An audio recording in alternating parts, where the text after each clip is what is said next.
Continuamos, hermanos, con la serie Las promesas de Dios. ¿Y qué creen, hermanos? Que es el último tema de esa serie. Así es que hay que estar atentos y sobre todo, miren, el tema que hoy traemos es el consuelo de la venida de Cristo. ¿Sí? Como también lo hemos escuchado, la segunda venida de Jesús, o también conocido como la parusía. ¿Alguno ha escuchado este término? ¿Quién dijo sí? Hace la mano, hermano. Nadie. Por ahí escuché a alguien, bueno, no quiso ser el valiente o la valiente, ¿va? Pero bueno, vamos a desarrollar este tema, hermanos, el cual es sumamente interesante. Y les invito a que me acompañen en el libro de Juan, capítulo 14, versículos del 1 al 3. Juan 14, versículos del 1 al 3.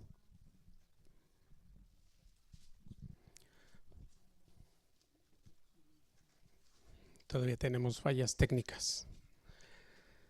¿Ya lo tienen, hermanos? Le damos lectura en voz alta, que se escuche muy fuerte, mis hermanos. Dice la Escritura: no se turbe vuestro corazón, creéis en Dios, creed también en mí. En la casa de mi Padre muchas moradas hay. Si así no fuera, yo os lo hubiera dicho. Voy pues a preparar lugar para vosotros. Y si me fuere y os preparare lugar, vendré otra vez y os tomaré a mí mismo, para que donde yo estoy, vosotros también estéis. Gloria a Dios, hermanos. Fíjense que, bueno, me invitaron a compartir este tema y de verdad que uno se admira de cómo Dios va poniendo las palabras, los puntos, el tema. Y miren, no nos dejan mentirles. En la mañana, por ejemplo, nos compartían algo que va hilado con este tema. ¿Sí? Nuestro hermano Adrián también compartía algo hilado con este tema. ¿Y qué creen, hermanos? Que la alabanza también. ¿Sí? Se cantó mucho acerca de esto. Ahora, personalmente, hermanos, creo que no pudimos cerrar esta serie con un mejor tema. ¿Sí? Si bien hemos visto varias promesas que Dios nos ha hecho a nosotros como sus hijos, yo creo que la promesa que más nos da esperanza es esta, saber que Él un día va a venir por su pueblo. Y créame, hermano, cuando le digo que es un gran reto el poder hablar de este tema. ¿Sabe por qué? La consolación de la venida de Cristo o la parusía. Porque es un tema central del cristianismo. Si nosotros hoy no tuviéramos esperanza de que un día va a venir por nosotros, la verdad es que nadie estaría aquí. Estarían en el fútbol, en una reunión familiar y bueno, no sé qué otras cosas, ¿verdad? Pero principalmente eso, ¿verdad? Ojalá sea así, porque muchas veces pues hay varones que el domingo no lo usan para estar con su familia, lo usan para estar con los amigos, tomando y haciendo cosas que no agradan a Dios. Pero hoy nosotros, hermanos, tenemos la oportunidad de estar aquí. Y eso, hermanos, créanme que es de grande bendición. Entonces, es un reto porque es un tema central. Tenemos que mantener viva la flama, la llama de saber que un día Dios va a venir por nosotros. Es un reto por el tiempo que ha pasado, hermanos. ¿Sí? Nosotros esto lo encontramos en la Biblia, escrito en la Biblia, y la Biblia se escribió prácticamente en el siglo I.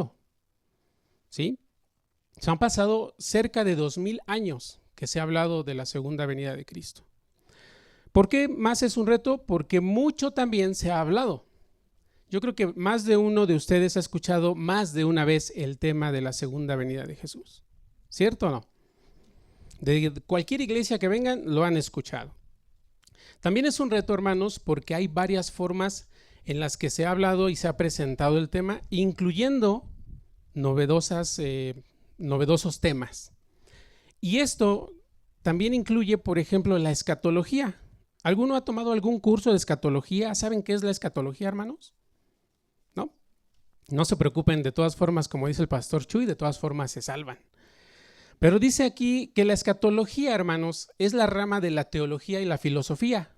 No me voy a meter en escatología porque es un tema, hermanos, muy picoso, muy difícil de tratar y más entre hermanos. Obviamente la escatología es dentro del cristianismo, pero cuando ustedes ven que uno habla de su postura contra otro que habla de su postura, hermanos, es hasta vergonzoso ver hasta dónde se puede llegar.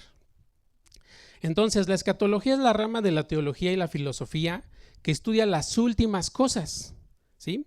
En el destino final del ser humano y del universo.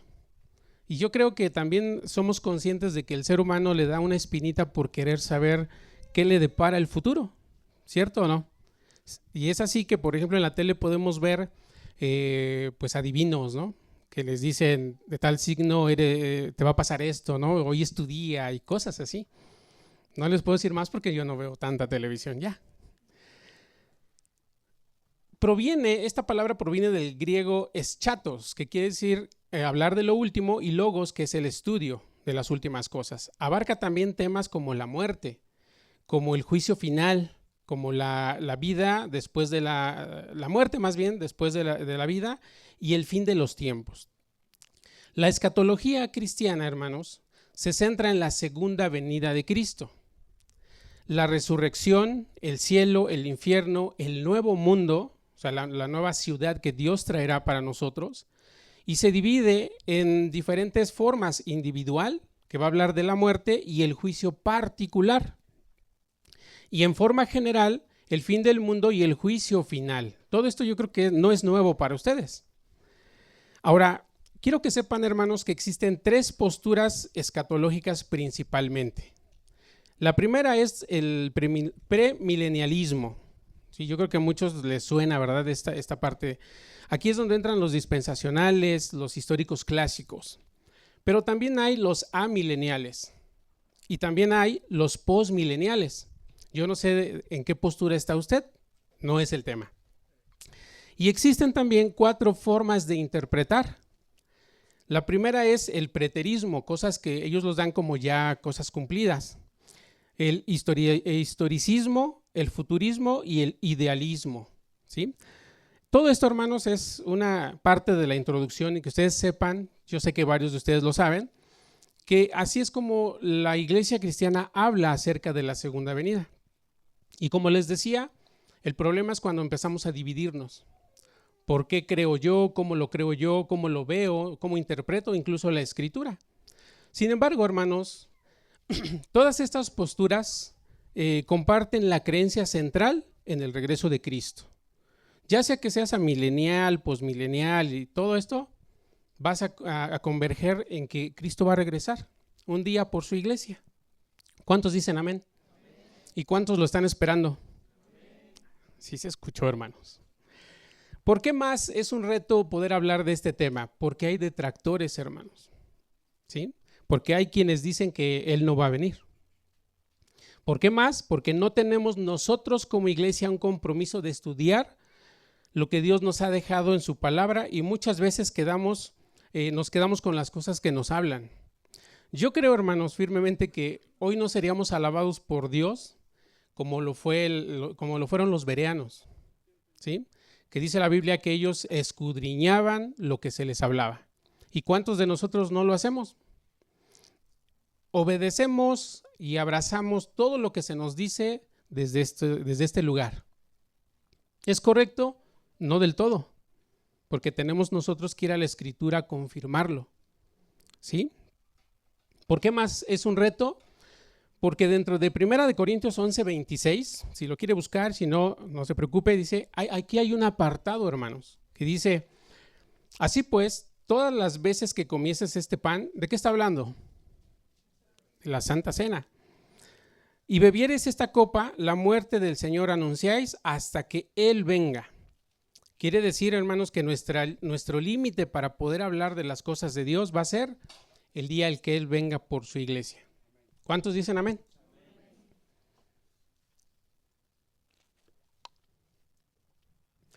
Y finalmente, ¿por qué es necesario reafirmar, hermanos, poder mantener, como les decía, esta promesa de que Él vendrá?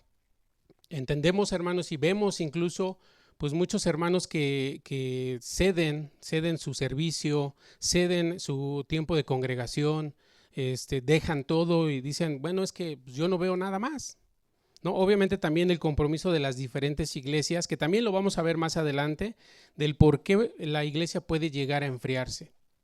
En la mañana nos daban durísimo, hermanos, durísimo, del cómo pues nosotros como servidores podemos incluso enfriarnos, podemos relajarnos, podemos dejar de creer. Y si a nosotros como servidores nos pasa, ¿cuánto y más a la iglesia nueva, la iglesia que hoy tiene poco tiempo de congregarse? Por eso es importante y es todo un reto, hermanos, mantener este tema vigente en los corazones de los congregantes. Así que, hermanos, es un reto, pero ¿qué creen? Que el reto no solamente es de nosotros. Volvemos a ese punto de que si ustedes no estudian, hermanos, si ustedes no analizan lo que se nos da o lo que no se nos da, porque inclusive dentro del desarrollo también vamos a ver la negación de esta parte, ¿sí? Pero es un compromiso nuestro y suyo también. Dile al hermano que tienes a un lado, es compromiso tuyo saber y mantener viva la flama de que el Señor viene un día por ti. No sé, nomás se escucha así como... No, sé que lo hicieron, hermanos. Bien, nuestro tema, hermanos, en nuestro tema vamos a ver qué nos dijo Jesús, que es importantísimo y yo creo que es la parte central. Pero también vamos a ver qué más dijeron sus apóstoles, qué nos dice la historia de la iglesia, cuál debe ser nuestra postura, la negación que les decía y bueno, vamos a poder concluir este tema. Me voy a ir rápido, hermanos, porque sé que hace calor y digo, en la mañana también nos ganó el tiempo y todo, pero es un tema importante. En nuestro versículo base, en el versículo 3 de Juan 14, dice la escritura, y si me fuere, dice, y os prepararé el lugar, vendré otra vez. Y os tomaré a mí mismo para que donde yo estoy, vosotros también estéis. ¿Quién dijo estas palabras, hermanos? Jesús. Ahora, ustedes saben que nosotros tenemos que hacer exégesis a los textos, que es lo que nos dice y demás, ¿verdad? Para eso nosotros usamos diccionarios. El más común que utilizamos es el diccionario Strong. Y hay otros, obviamente más caros, más completos, con mucha más información, pero nosotros utilizamos esto. Entonces, en este versículo, hermanos, la palabra vendré se traduce del griego erjomai, ¿sí? Y quiere decir venir o ir. Muchas veces cuando analizamos los textos nos quedamos con el significado, las acepciones que tienen estas palabras. Sin embargo, por alguna razón, y créanme que cuando yo lo vi dije, bueno, a ver cómo lo explico, pero el Señor pone en mi corazón que ustedes puedan ver algo. No sé si está ahí. Vendré del griego erjomai, la siguiente imagen por ahí. Dice, cuando ustedes van al diccionario van a encontrar esto, hermanos. Dice que es una voz media de un verbo primario. ¿Qué quiere decir esto? Buscando, nosotros no estudiamos griego, nos basamos en los diccionarios para poder entenderlo, pero buscando información al respecto encontré que la voz media en verbos primarios, particularmente, ¿sí?, en griego antiguo, es una forma verbal que indica que el sujeto realiza la acción para sí mismo, en su propio beneficio y dentro de su propia esfera de acción. ¿De quién estamos hablando en este caso? Jesús. Jesús es el sujeto y el verbo, la acción que él va a hacer es venir. ¿Por qué? Ustedes dirán, bueno, sí, hermanos, está muy bien. Pero ¿por qué, hermanos? ¿Por qué? Porque como les decía, es importante ya que actualmente hay quienes niegan que Jesús va a venir. ¿Ustedes han escuchado eso, hermanos? De cristianos, no voy a poner las comillas, pero cristianos que dicen, no, ni te preocupes, o sea, ya no va a venir. Bueno, hay quienes lo niegan. Y sé, hermanos, en lo personal, que al estar frente a ustedes como cristianos, ¿qué nos dice la Escritura? Que nosotros tenemos una fe con conciencia, ¿sí? De hecho, nosotros podemos decir que nuestra fe no es vana, no es una fe hueca. Yo no sé si ustedes han visto cuando un ateo habla con un cristiano y son duros. El poderlos convencer de las cosas de Dios, de hecho del simple hecho de saber que Dios existe, son cerrados. Pero no nos pueden acusar, hermanos, de tener una fe vana o una fe hueca, ¿sí? De hecho, la Escritura nos dice que nuestro culto es un culto racional, un culto racional. Usamos la razón. Nosotros no somos aquí cerebritos vacíos que somos gobernados por un líder, de ninguna manera. De hecho, si nosotros escuchamos algo que a nosotros no nos cuadra, literalmente, ¿qué podemos hacer? En todo respeto, pastor, mire, usted mencionó esto y a lo mejor yo he leído esta parte y no concuerda. Lo podemos hacer de la manera más respetuosa, nunca buscando sentirnos superiores, nunca buscando dividir a la iglesia. nunca buscando algo que perjudique, ¿sí?, la congregación de los santos. Así es que usted y yo podemos jactarnos, si podemos decirlo de alguna manera, de tener un culto racional. Por eso les decía, ¿cuántos de ustedes en la alabanza se pudieron gozar? ¿Y entendieron lo que cantaron, hermanos? Porque algunos dijeron sí. Ahí es donde nosotros tenemos que enfatizar, porque yo no puedo venir y cantar porque, pues porque sigo a los demás, ¿verdad? Porque el grupo es grande, no digo el grupo de alabanza, sino el grupo de congregación es grande. Entonces, bueno, me sumo a ellos. ¿Qué canté? No sé. No, hermanos. Fíjense, cantamos un himno que se llama Ven Señor Jesús. Muy bonita canción, 100% escritural. Y otra que se llama Glorioso Rey. ¿Sí? ¿Sí se acuerdan de esa? Bueno, si no lo cantó, si alguno llegó después de la alabanza, no se preocupe porque al final les vamos a dar la oportunidad. El Señor nos dijo, pon estas canciones para que los hermanos se gocen y reafirmen en su corazón de que sigan esperando mi regreso. Así el Señor lo dice, hermanos. Ahora, ¿qué más dice Jesús? Miren, tengo muchísimos versículos de la Biblia. Obviamente yo no les voy a hablar con alguna otra cosa que no sea la Biblia, ¿verdad? Pero me los voy a tener que saltar, hermanos, por el tiempo. Simplemente se los voy a referenciar. Por ejemplo, en Mateo 24, el versículo 27 dice que su venida será como el relámpago. Yo creo que esto no es ajeno a ustedes. Ustedes han escuchado cómo va a ser y qué cualidades, qué tipo de información nos dice al respecto de ese evento tan esperado. 2000 años, hermanos, y seguimos esperando. Pero eso habla de una iglesia que sigue avanzando, que sigue caminando. En el versículo 30 de Mateo 24 dicen, verán al Hijo del Hombre viniendo sobre las nubes. Vamos a ver más adelante versículos donde también nos reafirma esto. En el 44 nos dice que vendrá cuando menos lo esperemos. Y es ahí donde nosotros, hermanos, tenemos el compromiso, pues, de mantenerlos alerta. En amor, si nosotros vemos un hermano que está enfriándose, ustedes saben los términos, no les tengo que decir, no se está congelando así como un hielo, ¿no? Pero se está enfriando en su amor, en su relación con Dios, ahí es donde nosotros tenemos que estar. Dice también del 37 al 39, menciona que como en los días de Noé, y también ustedes han escuchado esta parte, ¿sí? También podemos sacar muchísima información porque nos dice, algunos estaban comiendo, algunos estaban dándose en casamiento, estaban disfrutando la vida.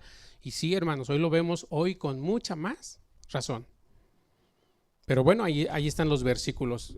Obviamente lo que yo espero es que ustedes puedan pues también adentrarse y seguir fortaleciendo toda esta información para que ese conocimiento que Dios nos ha dado, esa esperanza, esa promesa de que Él va a venir, pues siga vigente en sus corazones. Mateo 25:31 dice, cuando el Hijo del Hombre venga en su gloria y todos los santos ángeles con Él, entonces se sentará en su trono de gloria. Cuando Él venga, dice. Lucas 12:40 dice, manténganse preparados, porque el Hijo del Hombre vendrá a la hora que menos piensan. Él podría venir en este momento, hermanos. La pregunta es, ¿cuántos nos quedamos? Nadie se queda, gloria a Dios. Amén, Señor, porque quiere decir que sí estás en sus corazones, Padre. Manténganse preparados porque el Hijo del Hombre vendrá a la hora que menos piensen. Marcos 13:26 dice, entonces verán al Hijo de Dios viniendo en las nubes con gran poder y gloria. Apocalipsis 22:12. Estoy dándoles muchos versículos que están ahí, ustedes saben. Miren que vengo pronto, dice en Apocalipsis 22:12. Y en el versículo 20 dice, el que da testimonio de estas cosas dice, sí, ven pronto. Amén, ven Señor Jesús. Amén, gloria a Dios. Ahora, ustedes saben, hermanos, que la segunda venida es inminente. No sabemos la hora, no sabemos el día. Y también sabemos que hubo una primera visitación, una primera venida. ¿Cuál fue, hermanos? ¿Cuál fue esa primera venida de Jesús? Exactamente. Cuando Él vino y se encarnó, en la Biblia podemos ver su desarrollo, podemos ver su ministerio. Hace 3 semanas vimos la pasión de Cristo, ¿se acuerdan? Y cómo Él sufrió por todos nosotros, hasta el grado de que fue crucificado, desfigurado. Y Isaías narra una versión extremadamente cruda, pero así fue. Entonces nosotros pudimos ver ahí, y obviamente algo que también es la base de nuestra fe, la resurrección, que hace 8 días nos daban un breve comentario, ¿no? Bueno, fue muy poco tiempo, pero ahí está en YouTube, si ustedes lo quieren ver, soy yo quien lo sube. Si tienen algún tema ahí me reclaman porque me he equivocado, he mezclado los audios y cosas así, pero no lo hacemos a propósito, hermanos. Queremos darles lo mejor ahí. Pueden ver esa pequeña reflexión, y es sumamente grato saber, hermanos, que Dios no es un mentiroso. Tenemos un Dios verdadero, que no nos miente, y si obviamente no nos miente y todo esto aconteció, pues nosotros tenemos que seguirlo esperando. Amén. Acompáñenme a Hebreos 9, 27 y 28, por favor. Hebreos 9, 27 y 28. Ahí está. Dice la Escritura: de la manera que está establecido para los hombres que mueran una sola vez, y después de esto el juicio. ¿Sí? En el 28 dice: así también Cristo fue ofrecido una sola vez para llevar los pecados de muchos, y aparecerá por segunda vez, sin relación con el pecado, para salvar a los que. Por eso preguntamos, hermanos, ¿cuántos estamos esperando al Señor? Y vamos a seguir viendo, porque ¿qué creen que ustedes hoy me pueden decir? Sí, hermanos, estamos esperándolo, de verdad que sí. Pero la Biblia, que es nuestra vara de medir, nos da varios puntos en los que nosotros podemos saber si alguien está esperando a Jesús o no, sin que me digan yo lo estoy haciendo. Nuestro testimonio, que también mucho hemos hablado, pero vamos a ver más adelante. Y sigue diciendo nuestro tema: ¿qué más escribieron los apóstoles? Por ahí les van a poner una imagen. Por lo menos hay 4 de los apóstoles que principalmente hablaron de este tema: Pablo, Santiago, Pedro y Juan. Pablo habló a los corintios, a los tesalonicenses, en diferentes cartas y en diferentes momentos, ¿sí? Porque obviamente ellos también sentían lo mismo que Dios ha puesto en nosotros: mantener viva la esperanza de que Él va a venir. Ahí están también unos textos, hermanos, son muchísimos, como lo pueden ver, que no se preocupen si no los pueden tomar, también van a aparecer ahí en la prédica, y después ustedes los pueden leer con toda tranquilidad. Pero nosotros podemos ver cómo estos apóstoles pues hablaron también de estos temas. ¿Inspirados por quién, hermanos? Por el Espíritu Santo, que es la palabra del Señor. Recordemos que no tenemos una fecha, hermanos, pero sí hay señales antes de. Y primeramente, ahí si me acompañan a 2 de Tesalonicenses 2, versículo 3. 2 Tesalonicenses 2, versículo 3.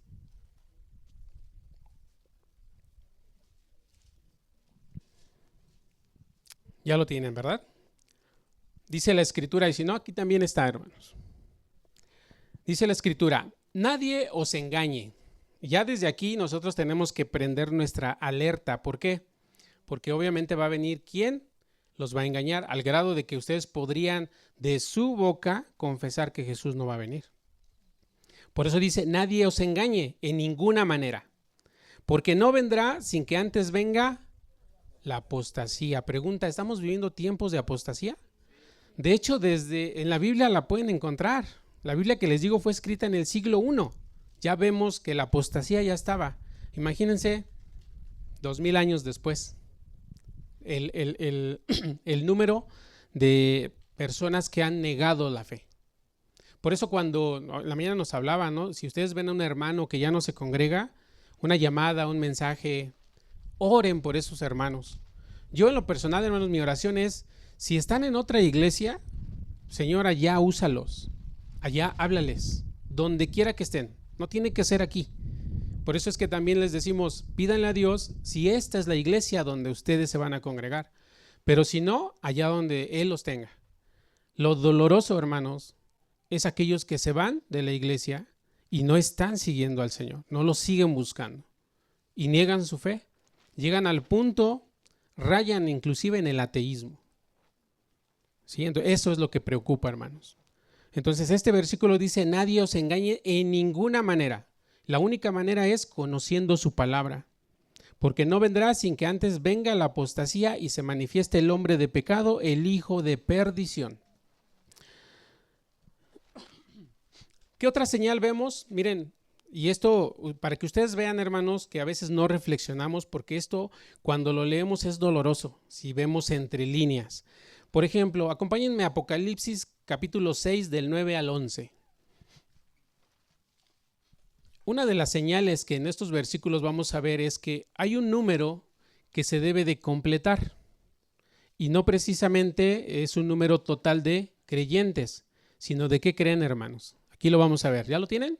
Apocalipsis 6, versículo 9 dice, cuando abrió el quinto sello, vi bajo el altar las almas de los que habían sido muertos por la causa de la palabra de Dios y por el testimonio que tenían. En el 10 dice, y clamaban a gran voz diciendo, ¿hasta cuándo, Señor, santo y verdadero, no juzgarás y vengarás nuestra sangre en los que moran en la tierra? En el 11 dice, y se les dieron vestiduras blancas y se les dijo que descansasen todavía un poco de tiempo hasta que se completara el número de sus consiervos y sus hermanos que también habían de ser muertos con ellos, hermanos. De verdad que yo le doy gracias a Dios, hermanos, porque no pasamos esto. Pero sí, yo no sé si ustedes siguen, pues a lo mejor alguna página cristiana donde dan noticias y podemos ver que los cristianos han sido perseguidos de siempre. Pero hoy, hermanos, más todavía. Sí, y ya no me quisiera meter en eso porque como les decía, es doloroso ver.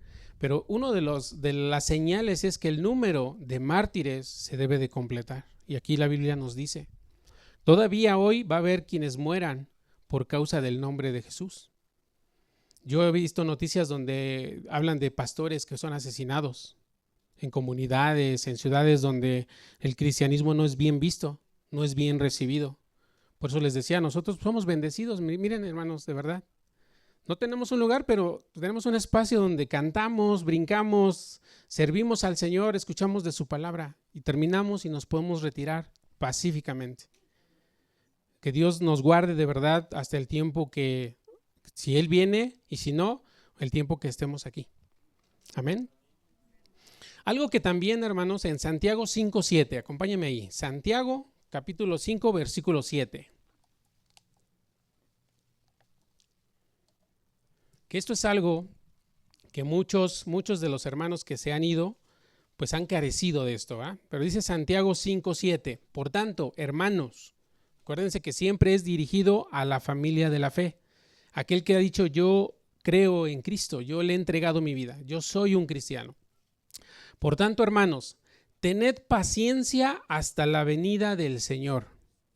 Mirad cómo el labrador espera el precioso fruto de la tierra, aguardando con paciencia hasta que reciba la lluvia temprana y la tardía. ¿Sí? Probablemente, hermanos, muchos a lo mejor no lo veamos regresar en las nubes, como dice la Escritura, pero va a haber otra manera en la que lo vamos a ver. Sin embargo, aquí nosotros en esta analogía podemos ver cómo el labrador dice, espera el precioso fruto de la tierra. Nosotros esperamos esa gloriosa venida de nuestro Señor Jesucristo. Y bien, también dice la Escritura, Primera de Pedro 4:7, son muchísimos versículos, hermanos. La Biblia nos dice que todo esto está cerca, pero insisto que está escrito en la Biblia. Ya los primeros cristianos del siglo I pues esperaban a Jesús. Primera de Pedro 4:7 dice, mas el fin de todas las cosas se acerca. ¿Qué dice, hermanos? Sed pues sobrios y velad en oración. Fíjense que algo que a la iglesia actual en general le falta es velad, las veladas de oración. Muchas iglesias ya no lo hacen, hermanos. Ya no dedican tiempo más que el domingo o el miércoles o el jueves o las reuniones entre semana. Y no hay un tiempo exclusivo para velar, para estar en oración. Y habiendo hoy tanta necesidad, hermanos, obviamente, siempre entendemos que las carencias aquí, pues no habría forma de hacerlo. ¿Cómo venimos aquí y velamos si no hay seguridad? Sabemos que Dios puede cuidarnos, pero también nosotros tenemos que ser sabios. Pidamos, hermanos, que la iglesia pida en oración que pronto tengamos la manera de poderlo hacer y seguir velando y seguir esperando ese glorioso regreso. Apocalipsis capítulo 1, versículo 3. Apocalipsis 1, 3. Dice la escritura: bienaventurado el que lee. ¿Sí? Vean cómo, o sea, hay promesas y hay bienaventuranzas que van de la mano. Pero ¿qué nos dice? Bienaventurado el que lee y los que oyen las palabras de esta profecía y guardan las cosas en ella escritas, porque el tiempo está cerca, hermanos, nuevamente. Y allí mismo en Apocalipsis capítulo 22, 10, en el versículo 10 dice: y me dijo, no selles las palabras de esta profecía, porque el tiempo está nuevamente cerca.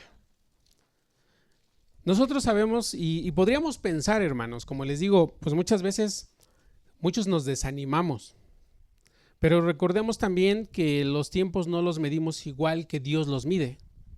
Y hay propósitos también el por qué Dios retarda ese tiempo. Ahorita lo vemos, hermanos, pero bueno, quería comentarles eso. Acompáñenme también Hebreos 10:37. Hebreos 10:37. Hay los que son veloces, pues si no, por eso yo los puse ahí para que nuestros amigos de medios nos ayuden. Hermano Henry, eso.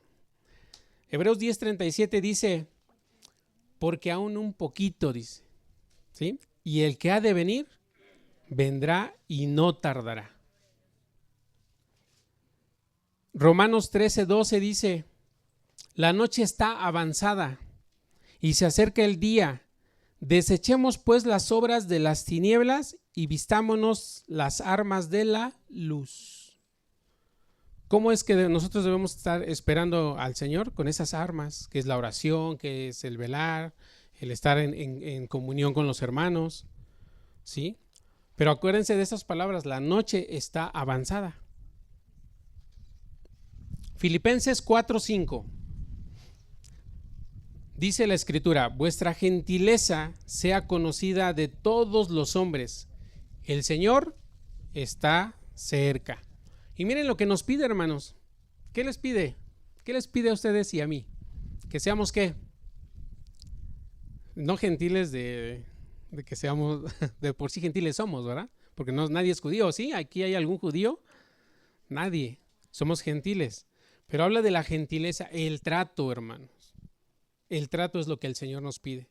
Que nosotros podamos tratar bien a los hermanos. Yo sé que muchas veces pues hay situaciones, y lo hemos hablado, más ahora, en nuestra actual situación. Pero eso no va a ser un pretexto delante de Dios para decir: mira, yo me porté mal con un hermano. Yo ofendí a mi hermano, lo lastimé. Y lo peor, hice que se retirara de la iglesia. Qué tremendo va a ser cuando tengamos que dar cuentas al Señor de eso, ¿verdad? ¿Sí les conmueve, hermanos, o les mueve? Primera Tesalonicenses 4:5. Primera de Tesalonicenses 15, perdón. Dice la escritura: por lo cual os decimos esto en palabras del Señor, que no todos, que nosotros que vivimos, que habremos quedado hasta la venida del Señor, no precederemos a los que durmieron. Y vamos a retomarlo un poquito más adelante. Apocalipsis 22, ya lo leímos también, 22, 10, 11 y 12, se los leo, hermanos. Dice: y me dijo, no selles las palabras de esta profecía, de este libro, porque el tiempo está cerca. El que es injusto, fíjense, sea injusto todavía, y el que es inmundo, sea inmundo todavía. Yo no sé quién en su sano juicio quisiera ser inmundo todavía. Al contrario, hay tiempo para que nosotros nos arrepintamos. El que es justo, practique la justicia todavía. Y el que es santo, santifíquese todavía. ¿Saben ustedes que cuando, por ejemplo, hay un experimento que se hace, cuando la gente va avanzando todos en una sola dirección y uno se queda parado, el efecto que se ve es como si él fuera retrocediendo? ¿Ustedes no han visto ese ejemplo? Se los recomendaría que lo vieran, no lo pude traer. Pero nosotros no podemos quedarnos estáticos, hermanos, porque es como retroceder. Y como hijos de Dios, con una esperanza viva, con conocimiento, pues no podemos hacer eso. Así que aquí la Escritura nos dice, en Apocalipsis 22:12 dice: he aquí vengo pronto y mi galardón conmigo para recompensar a cada uno según sus obras. No podemos quedarnos quietos, no podemos quedarnos sin hacer nada. Si hoy, hermanos, obviamente no pensamos que toda la congregación va a servir en algún ministerio, pero si hoy tú no estás sirviendo, hermano, pídele a Dios para que Él te ponga en un lugar y puedas darle de tus dones, de tus talentos al servicio del Señor. Hay quienes dicen: no, pues yo no sirvo, pero vengo y diezmo y ofrendo. Es bueno, hermanos, no debemos dejar de hacer eso. Pero lo mejor que podemos darle es nuestro trabajo, hermanos, con nuestras manos, con nuestro talento, ¿sí? Y no solamente lo que nosotros vamos y ganamos, es como pagar una membresía de algún club. Este no es un club y Dios no se maneja de esa manera. Acompáñenme en 1 de Pedro 4:2. Debemos vivir conforme a la voluntad de Dios y velad. Eso es lo que nos dice. Dice: para no vivir el tiempo que resta en la carne, conforme a las concupiscencias de los hombres, sino conforme a la voluntad de Dios.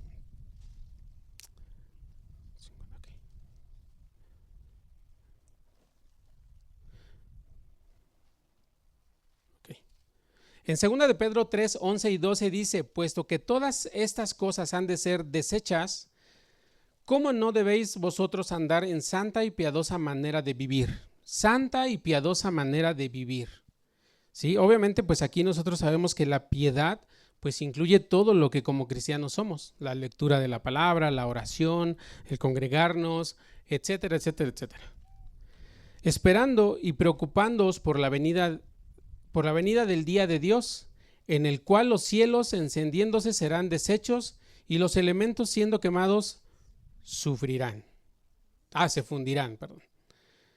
Obviamente nosotros, yo no sé, hermanos, pero yo, por ejemplo, cuando yo tenía como 11 años, erróneamente me inscribí en un curso de Apocalipsis. Pero eso, hermanos, y lo digo erróneamente porque tenemos que ser sabios, sí, con nuestros hijos, porque en ese tiempo pues obviamente no es uno maduro y lo que más pueden sembrar es miedo a los demás, porque en lo personal eso es lo que a mí me pasó. Y yo recuerdo, hermanos, no sé por qué lo sigo recordando, ¿verdad? Pero bueno, el Señor sabe. Cuando yo me inscribí a ese curso de Apocalipsis, yo salí traumado y yo estaba en primaria, me acuerdo. ¿Y saben qué decían? No, ya no estudien porque pues ya el Señor ya viene. ¿No? Ya no trabajen porque pues ya, o sea, es más sus cosas, ya no piensen en seguir comprando cosas materiales. Y de verdad, hermanos, que yo acúsame, iglesia, soy uno de esos, resultado de uno de esos cursos que se dan, que no están mal, pero tenemos que saber a quién se le da, ¿sí? Bien, Apocalipsis 3:3, por favor. Apocalipsis 3:3. Se los digo porque, por ejemplo, aquí cuando la Biblia nos dice que en aquel día, dice, los cielos encendiéndose serán deshechos y los elementos siendo quemados se fundirán, a mí eso me dio temor, pero ya no quería yo estudiar, hermanos. Bueno, cosas que pasan, ¿verdad? Como cristianos, anécdotas, tristemente, y se quedan ahí, gracias a Dios que se quedó ahí. Apocalipsis 3:3 dice: acuérdate pues de lo que has recibido y oído. De lo que has recibido y oído, y es aquí donde quiero enfatizarlo, hermanos, por eso ustedes deben de recibir, ¿sí? Un tema acerca de la venida del Señor. Y guárdalo y arrepiéntete, pues si no velas, vendré sobre ti como ladrón y no sabrás a qué hora vendré sobre ti. Por eso, hermanos, les decía, hay iglesias que hemos dejado de hacer tiempos de velada. Yo me acuerdo igual, en mi adolescencia, en mi juventud, nos juntábamos para hacer veladas y aguantábamos toda la noche. Empezaban a las 7, 8 de la noche hasta el otro día. Yo fui uno de ellos y hoy pregúnteme si lo hago, hermano. Da vergüenza, honestamente, reconocerlo, pero lo tenemos que hacer. ¿Sí? ¿Por qué? Porque aquí la Biblia nos dice que tenemos que estar con ese espíritu preparados. Tenemos que saber pues que él va a venir. No sabemos la hora. Ahorita vamos a entrar a una parte también complicada y que digo como cristianos nos deja muy mal parados, pero bueno. Primera de Tesalonicenses 5:6 nos dice, por tanto, no durmamos como los demás. ¿Como cuáles demás, hermanos? Los que hoy están fuera de la iglesia, ¿sí? Sino velemos y seamos sobrios. Sobrios, no andar como andan los, pues tristemente, ¿no? Y penosamente los hombres que hoy se dedican a tomar, ebrios. Nosotros hemos encontrado hombres tirados en la banqueta, perdidos de alcohol. Híjole, una situación sumamente mal. Pero a nosotros la Escritura nos dice que velemos y que seamos sobrios, ¿sí? Quiere decir que aun cuando nosotros no se nos hable de la Escritura o de estos temas, pero en nuestro corazón ya está sembrado. ¿Cuántos dicen amén? ¿A cuántos les han hablado de estos temas? ¿Por qué regresará Jesús, hermanos? ¿Por qué lo hará? Pablo, en la carta a los de Tesalónica, menciona lo siguiente. Acompáñenme ahí, Primera Tesalonicenses capítulo 4. Vamos a leer del 13 al 17. Primera de Tesalonicenses capítulo 4, del 13 al 17. Dice la Escritura: tampoco queremos, hermanos, nuevamente ahí reafirma hermanos, que ignoréis acerca de los que duermen, para que no os entristezcáis como los otros que no tienen esperanza. Porque si creemos que Jesús murió y resucitó, así también traerá Dios con Jesús a los que durmieron en él. Ahorita vamos a regresar a esta parte. Dice en el 15, por lo cual os decimos esto en palabras del Señor. ¿Qué está haciendo Pablo aquí? Está haciendo eco de las palabras de Jesús, ¿sí? Que nosotros, dice, que vivimos, que habremos quedado hasta la venida del Señor, no precederemos a los que durmieron. Acuérdense que aquí también la Escritura está usando eufemismos. Ahorita lo vemos. Porque el Señor mismo, con voz de mando, con voz de arcángel y con trompeta de Dios, descenderá del cielo. Y los muertos en Cristo resucitarán primero. Y luego nosotros los que vivimos, los que hayamos quedado, seremos arrebatados juntamente con ellos en las nubes para recibir al Señor en el aire. Y así estaremos siempre con Él. Por tanto, alentaos los unos a los otros en estas palabras. Y miren, hermanos, mientras nosotros vemos que esta palabra se va a cumplir porque quien lo habló fue Jesús mismo. Pero mientras nosotros leemos, hermanos, podemos encontrar refrigerio y confortación. No confrontación, también lo hay, pero en este caso es confortación. Regresemos a los versículos 13 y 14, que es un paréntesis, hermanos. Cuando la Biblia nos dice, tampoco queremos, hermanos, que ignoréis acerca de los que duermen. ¿Quiénes son esos que duermen? Es un eufemismo, como les decía. Es para referirse a los que ya murieron, ¿sí? ¿Qué más nos dice la Escritura? Para que no os entristezcáis. Si yo les preguntara, hermanos, ¿qué se siente perder a un ser querido? Nos parte, ¿verdad? Y miren que cuando nosotros nos ha tocado, porque pues bueno, el Señor también ha permitido que muchos de nosotros perdamos familiares. Lo más que nosotros hemos podido en lo personal compartir es que sabemos que hay un espacio ahí vacío en nosotros. Y lo único que nos resta decirles a nuestros hermanos es: confía en el Señor, porque el único que puede llenar ese vacío enorme de una pérdida, ¿quién es? Dios. Así es que, no sé, por ejemplo, había un grupo que se llamaba El Rapto, ¿te acuerdas? Es muy viejo y tenía una canción que a mí me hacía llorar, hermanos. La despedida es triste, así se llama la canción, ¿sí? Pero esa canción también dice que va a haber un día en el que ya no va a haber más sufrimiento. Ya no vamos a separarnos de aquellos seres amados. Entonces, por supuesto que como seres humanos vamos a experimentar ese dolor. Las pérdidas familiares son durísimas, pero nosotros como hijos de Dios tenemos ese gran privilegio de que Jesús suple todo ese vacío que sentimos en un momento. Por eso cuando ustedes van a un sepelio, a un velorio de un cristiano es bien diferente. Y créanme que yo incluso les compartiría, hermanos. Yo me acuerdo cuando falleció mi mamá, estaba tranquilo. Después, no me pregunten, dejémoslo ahí. Pero el Señor es el que ha ido sanando esas heridas, llenando esos huecos, porque solamente el Señor con esa inmensidad, esa gloria que Él muestra en cada uno de nosotros, nos puede llenar. Amén. Entonces, mientras leemos que Él va a venir, podemos encontrar estos refrigerios, hermanos. ¿Sí? No solamente vamos a ver aquel amado, nuestra madre, nuestro padre, nuestros hermanos, no solamente ellos que descansaron en el Señor, sino la gloria del Señor en toda su plenitud. Amén. Es interesante, hermanos, que durante el ministerio de Jesús habló principalmente del reino de Dios. De hecho, su primer mensaje, si me quieren acompañar ahí en Mateo 4:17, su primer mensaje fue: arrepentíos porque el reino de Dios se ha acercado. Y después, hermanos, después de resucitado, la misma Biblia también nos dice que predicó durante 40 días. ¿Y qué creen que fue el tema central? El reino de Dios. Ahorita lo vamos a ver. Ahí en Mateo 4:17, ¿ya lo tienen?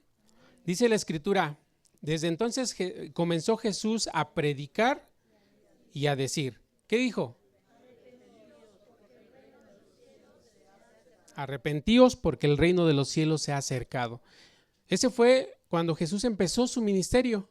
¿Se dan cuenta cómo Él no nos vino a decir: ven que te quiero multiplicar tus bienes, y si tienes 2, 3 camellos van a ser 6 y cosas así? ¿Quién quiere un camello? O sea, aquí para qué lo queremos, ¿verdad? Pero entendamos el contexto. Hechos 1:3. Hechos capítulo 1, versículo 3 dice: a quienes también, después de haber padecido, se presentó vivo con muchas pruebas que indubitables. ¿Nosotros podemos presentarle el evangelio a un ateo y mostrarle que Jesús es una realidad? Por supuesto, hermanos. El problema es que ellos quieren entenderlo, porque tienen un corazón de piedra, hermanos, pero también hasta eso Dios lo puede moldear. Dice, ¿dónde me quedé? Con muchas pruebas indubitables, apareciéndoseles durante ¿cuántos? 40 días y hablándoles acerca del reino, hermanos. ¿Por qué enfatiza el reino, hermanos? Porque nosotros no tenemos que centrarnos en las cosas materiales. Hermanos, si de verdad hoy Dios te ha bendecido con una casa donde después de tus horas laborales llegas y ves a tu esposa, ves a tus hijos, hijas, o viceversa, hay esposas que también trabajan. Cuando llegas a casa puedes ver a tu familia, sentarte a comer con ellos. Honra a Dios, hermano. Hónralo, porque es una gran bendición. Incluso si tú no tienes casa y estás pagando una renta, pero lo mismo llegas a ese lugar que es rentado, pero tienes la oportunidad de estar con tu familia, también honra al Señor, hermano, porque también es de grande bendición, ¿sí? Nosotros podemos ver un ejemplo en Abraham. ¿Qué dice de Abraham? Que él estuvo en la tierra como un extranjero. Dice que él habitó la tierra que le fue dada, pero él habitó en tiendas. Él no echó raíces. Y muchas veces nosotros sí lo hacemos, hermanos. Nosotros nos cuesta desprendernos, por ejemplo, del lugar donde nacimos. Yo, por ejemplo, vivo en Tizayuca, pero no soy de ahí. Hay quienes vienen de la Ciudad de México, no son de ahí. Y echamos raíces y nos cuesta mucho desprendernos. La Escritura, hermanos, nos manda a no hacer apegos, porque en el momento en el que el Señor nos llame a cuentas o Él venga, todo eso se va a perder. Y no afanarnos por querer tener posesiones de más. Si Dios te ha bendecido, pues también con eso hónralo, hermano. ¿Cuántos dicen amén?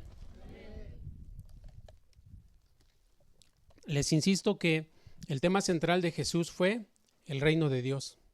Nosotros estamos aquí de paso. ¿Cuántos han escuchado esa frase? No, estamos de paso.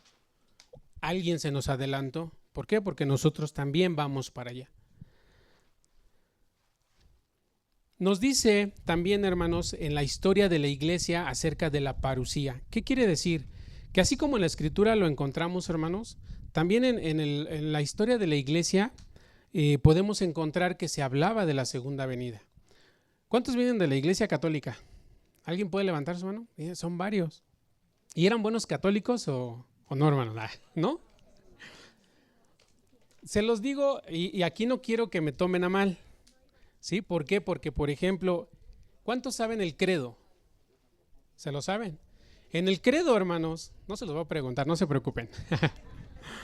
Pero en el credo, el credo está dividido en 4 partes: el Padre, el Hijo, el Espíritu Santo y la Iglesia, ¿cierto?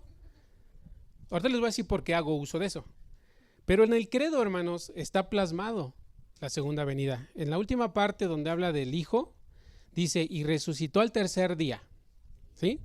Según las Escrituras, subió al cielo y está sentado a la derecha del Padre. Y de nuevo vendrá con gloria. ¿Por qué se ríen, hermanos? Para juzgar a vivos y muertos. Y su reino. Amén. ¿Saben por qué lo uso, hermanos? Porque el credo no es un credo católico, es un credo cristiano.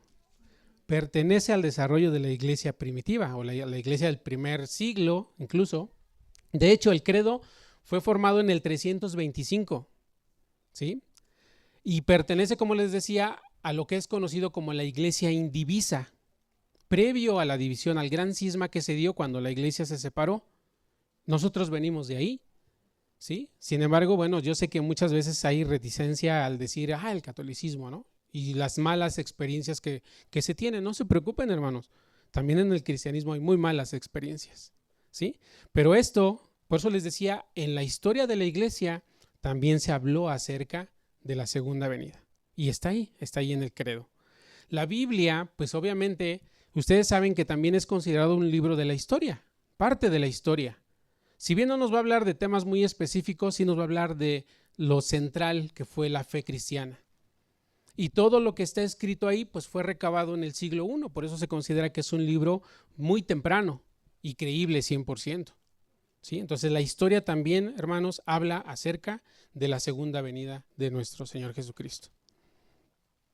Felicidades a los que se supieron el credo. Nuestra condición, hermanos, primera de Juan 14, 1, 2 y 3 nos dice, pero fíjense que más que gusto me da de que se sepan eso, porque les digo, es un extracto de la Biblia, el credo. Me da más gusto saber que muchas veces los textos bíblicos que aquí damos los recitan de memoria. Yo, por ejemplo, soy muy malo grabándome exactamente el texto tal cual, ¿no? Juan 14, 1. Si me dicen no lo voy a recitar, pero puedo parafrasear todo lo que ahí dice. Y eso, hermanos, es bueno. También por ahí nos exhortaban en una enseñanza en servidores a aprendernos, ¿no? A poder manejar la Biblia, a memorizarla, que eso sería bueno que lo sigamos haciendo. Así es que les digo, me da mucho gusto y me da más gusto saber que la Biblia la conocemos. Hay quienes les digo tal libro y rápido, ¿no? Y los jóvenes están siendo enseñados, acuérdense. Hermano Fer nos dice, es que les digo de tal libro y no se lo saben, pero pregúntenles hoy y lo saben. Amén. Juan 14, 1, 2 y 3 dice, no se turbe vuestro corazón. ¿Creéis en Dios? Creed también en mí. En la casa de mi Padre muchas moradas hay. Si así no fuera, yo os lo hubiera dicho. Voy pues a preparar lugar para vosotros. Y si me fuere y os preparare lugar, vendré otra vez y os tomaré a mí mismo, para que donde yo estoy, vosotros también estéis. Que ya lo habíamos leído. ¿Se acuerdan? Sí, se acuerdan. Pero, hermanos, miren, yo por ejemplo escuchaba una vez un pastor que decía que cuando él estuviera en el cielo, dice, yo no sé, yo quiero conocer a Abraham, ¿no? A Moisés, a David. Yo no sé, hermanos, pero yo creo que no me separaría de la presencia de Dios. Obviamente vamos a ver a todos aquellos personajes que la Biblia nos ha hablado, pero mientras no. Ahora, aquí la Biblia en Juan 14 nos dice, no se turbe vuestro corazón, no se turbe vuestro corazón, no se pierdan, no se olviden de lo que Dios ha dicho. Si creéis en Dios, igual, ¿quién está hablando aquí, hermanos? Jesús está hablando. Y esta es la promesa que Él nos da, dice, en la casa de mi Padre muchas moradas hay. Por eso les decía, no hagamos apegos, que una casa, que más carros, que ganar más dinero en el trabajo. Hermanos, si hoy tenemos frijolitos, disfrutémoslo. Y el Señor un día, de verdad, estar en su presencia y donde Él, el lugar que Él fue a preparar, no hay ni siquiera palabras para poderlo expresar.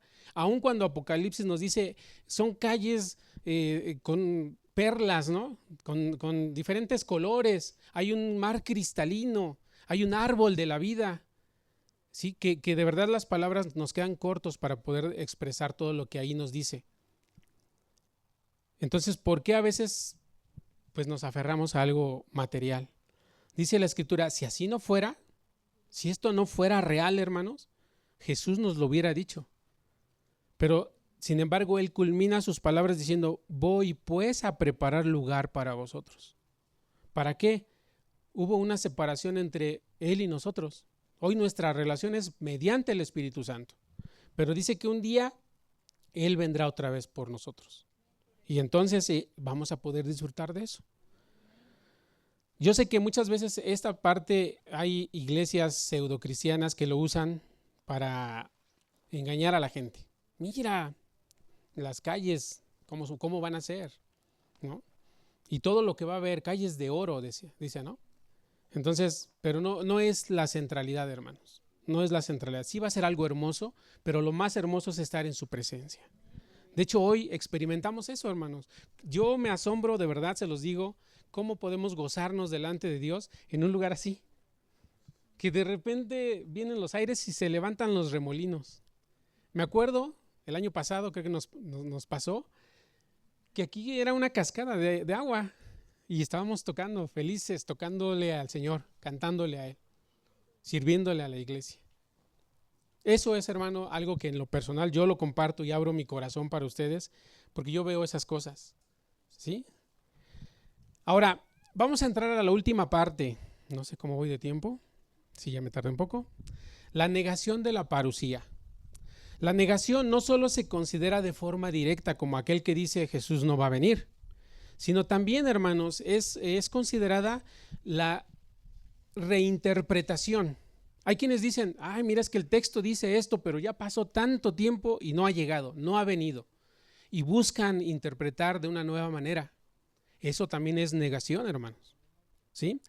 Y el no hablar del tema. Hay quienes no creen en que Jesús va a venir, y yo estoy hablando de pastores, no digo el de aquí, no, otros pastores, no creen en eso y ¿saben qué hacen? Omiten hablar del tema. Eso también es una negación. Acompáñenme en 2 de Pedro, capítulo 3, vamos a leer bastante. Leemos bastante, hermanos, porque necesitamos el contexto. 2 de Pedro, capítulo 3, versículo 1 hasta el 9, dice la Escritura: Amados, esta es la segunda carta que os escribo, y en ambas despierto con exhortación vuestro limpio entendimiento, para que tengáis memoria de las palabras que han sido dichas por los santos profetas, del mandamiento del Señor y Salvador dado por vuestros apóstoles. Sabiendo primero esto, que en los postreros días vendrán burladores, ¿sí? Andando según sus propias concupiscencias. ¿Saben que el ser humano tiene algo, hermanos, que lo hace actuar de forma incluso hasta rebelde delante de Dios? Ahorita vamos a otra cosa. Y diciendo, fíjense lo que dice ahí, y diciendo, ¿dónde está la promesa del advenimiento? Porque desde el día en que los padres murieron, todas las cosas permanecen así como desde el principio de la creación.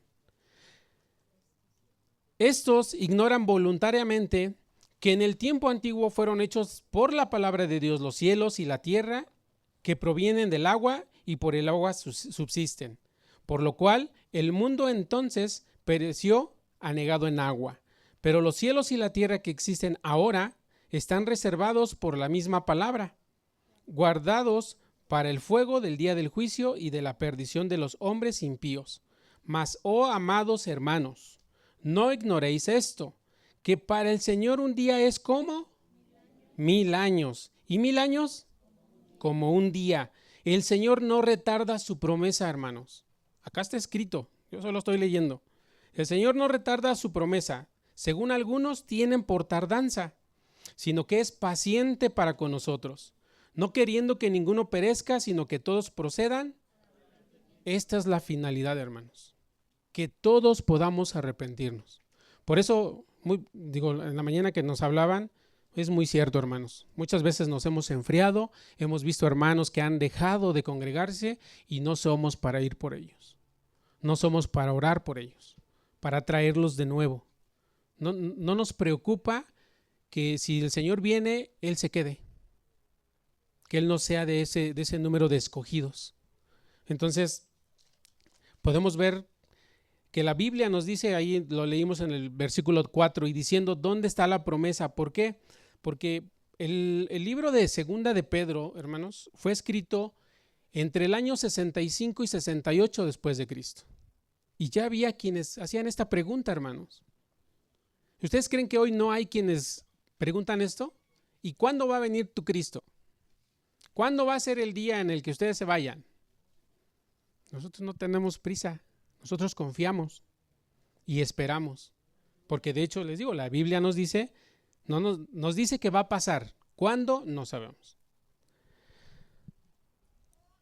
Lo vimos más atrás, la negación de la segunda venida de Cristo apunta a la apostasía y por supuesto que hoy vivimos en apostasía. De hecho, hermanos, es lamentable que hoy podemos ver ya generaciones que no conocen de Dios. Jóvenes que no tienen interés en congregarse, que no tienen interés en venir a escuchar lo que Dios tiene para toda la humanidad, no es para un grupo en específico. Él murió por todos, obviamente no todos se arrepentirán, no todos van a ser salvos, pero Él murió por todos.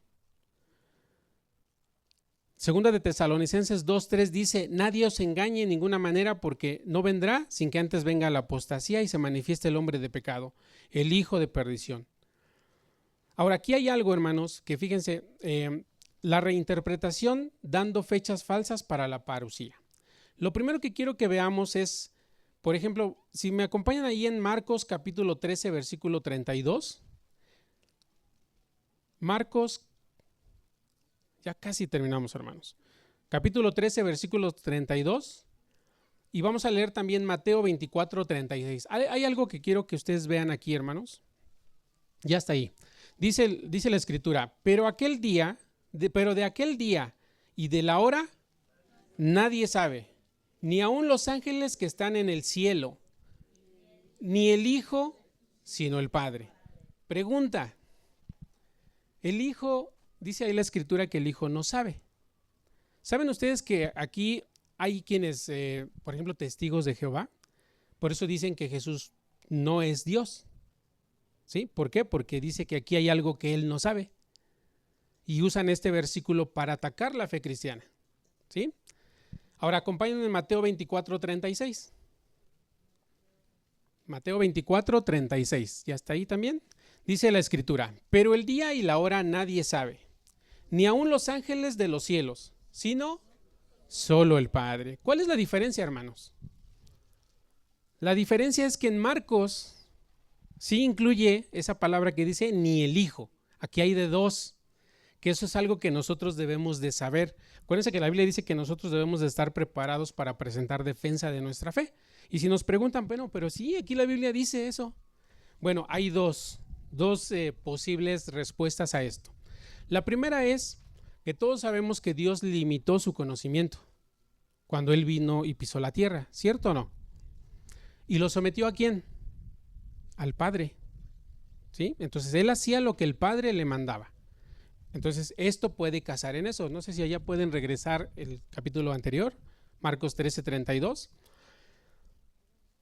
La otra respuesta que es viable también, que también se puede dar, es que cuando aquí dice ni el Hijo, es que Marcos está usando una especie de hipérbole, como cuando nosotros decimos, es que ni no sé, fulanito podría hacer eso, cuando sí lo podría hacer. Entonces está haciendo referencia a una hipérbole, ¿sí? Pero sin embargo les digo, ¿por qué se los menciono? Porque somos atacados mediante la Escritura de aquellos que malinterpretan esto y que no estudian. Por eso es necesario que nosotros nos comprometamos a poder estudiar qué es lo que la Biblia dice. ¿Dónde está usando una paráfrasis? ¿Dónde está usando una hipérbole? ¿Dónde está usando un eufemismo? Y N cosas. Nos falta muchísimo, hermanos. Yo mismo no me paro aquí diciendo yo lo sé todo. Yo mismo necesito estudiar más. De hecho, tengo el anhelo de hacerlo. Acompáñenme en Hechos 1:6. Hechos 1:6. Para que ustedes vean, prácticamente estamos terminando. Hechos 1:6 y 7 dice: entonces los que habían reunido le preguntaron diciendo: Señor, ¿restaurarás el reino a Israel en este tiempo? Y les dijo: no os toca a vosotros saber los tiempos y las sazones que el Padre puso en su sola potestad. Hay una imagen por ahí, creo que es la que sigue. No sé si la alcanzan a ver, ¿sí, ¿verdad? Pero esa. Personalmente traté de ilustrarlos, hermanos. Con esta imagen, lo que quiero mencionarles a continuación. Haciendo una investigación acerca de los que han hecho una predicción de las fechas del fin de los tiempos, la segunda venida de Jesús, o también conocida como la parusía, encontré, hermanos, que dentro de los personajes que han dado fechas de la posible venida de nuestro Señor Jesucristo, han habido papas, ha habido santos o los considerados santos de la iglesia, ha habido teólogos, ha habido profetisas, obispos, ha habido astrólogos, meteorólogos, matemáticos, numerólogos, sacerdotes, pastores, que son diferentes los teólogos a los pastores y demás, son diferentes. Aquí un nombre muy conocido, Nostradamus. ¿Cuántos saben de él? Que hay un libro, ¿no? Recopilación de todo lo que él ha predicho. Joseph Smith, ¿quién es? Fundador de los mormones. Ellen White, de los sabatistas. Charles Russell, testigos de Jehová. ¿Pero qué creen, hermanos? ¿Que el evangelismo no se queda atrás? Yo sé que si ahorita le pregunto, ¿tiene en su mente algún pastor que ha dado fechas de la segunda venida de Cristo que pertenezca a la iglesia cristiana? Yo creo que varios de ustedes lo tienen en mente. No somos exentos. Por eso, hermanos, es que la Biblia nos dice: ninguno tenga un mayor concepto de sí mismo que el que deba de tener. Y por eso la Biblia nos dice que la Biblia, la palabra de Dios, la tenemos que guardar en nuestro corazón. Y si aquí los versículos que nosotros leímos atrás, vemos que dice que los tiempos y las sazones no nos son dados a nosotros, ¿por qué encontramos a pastores haciendo esto, hermanos? Porque la Biblia dice que ellos viven conforme su concupiscencia, sus deseos carnales. Entonces, hermanos, nosotros no tenemos una fecha, pero sí tenemos una promesa de que Él va a venir por su iglesia. Y usted debe formar parte de esa iglesia. No quiero pensar, hermanos, en uno solo, aún de los que hoy no vinieron, que se quedará. Yo no me quiero quedar, al menos yo. ¿Qué dice usted? ¿Tampoco se quiere quedar? Entonces, hermanos, tenemos que hacer un compromiso de poder estar estudiando y manteniendo esta esperanza, esta promesa que no fue hecha por un predicador, fue hecha por Jesús mismo. Él nos dijo que se iba a ir, pero que un día Él iba a regresar. Le pido que se ponga de pie y el grupo de alabanza, si nos puede apoyar. Quiero leerles finalmente Hechos 1, 9, 10 y 11. Vean cómo son muchísimos textos y muchos que no les dimos lectura. Pero estos versículos dice: y habiendo dicho estas cosas, viéndole ellos, fue alzado y le recibió una nube que lo ocultó de sus ojos. Y estando ellos con los ojos puestos en el cielo, casa de oración Zumpango, ¿por qué tus ojos están puestos en el cielo? Entre tanto que él, dice la Biblia, se iba, he aquí se pusieron junto a ellos dos varones con vestiduras blancas, los cuales también les dijeron: varones Galileos, ¿por qué estáis mirando al cielo? ¿Por qué casa de oración está mirando al cielo? Distraídos, obviamente.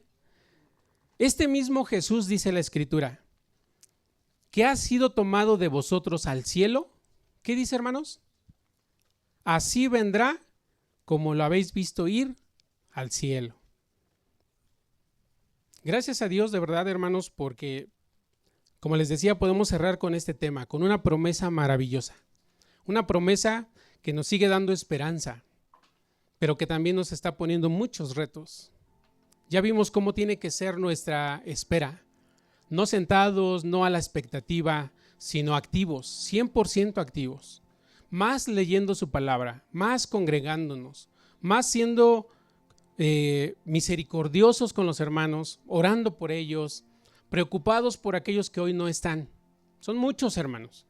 Si de por sí la iglesia ha ido, su número ha ido en aumento, pero ¿dónde están aquellos que un día se congregaban con nosotros?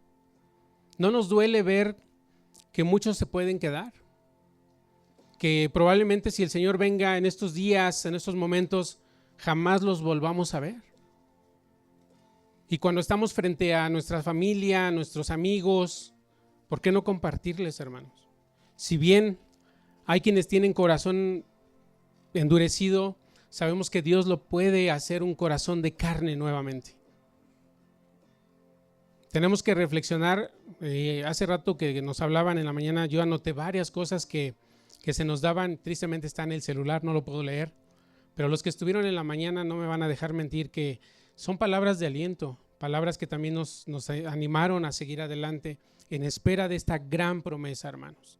Es una enorme promesa, no hay cómo ni de qué otra manera ustedes puedan entenderlo más que leyendo su Biblia, abriendo su oído a la voz del Espíritu Santo que les está diciendo: los tiempos se están acortando. Ya esperaron mucho, pero aún hay cosas que se deben de cumplir. Hay números que se deben de cerrar. Aquellos mártires, oren por aquellos que están siendo perseguidos, hermanos. Y si en algún momento nos toca pasar por una persecución, que también Dios mediante su Espíritu Santo nos dé esa paz y nos dé esa valentía para afrontarlo como uno de sus hijos amados. Cierren sus ojos, hermanos.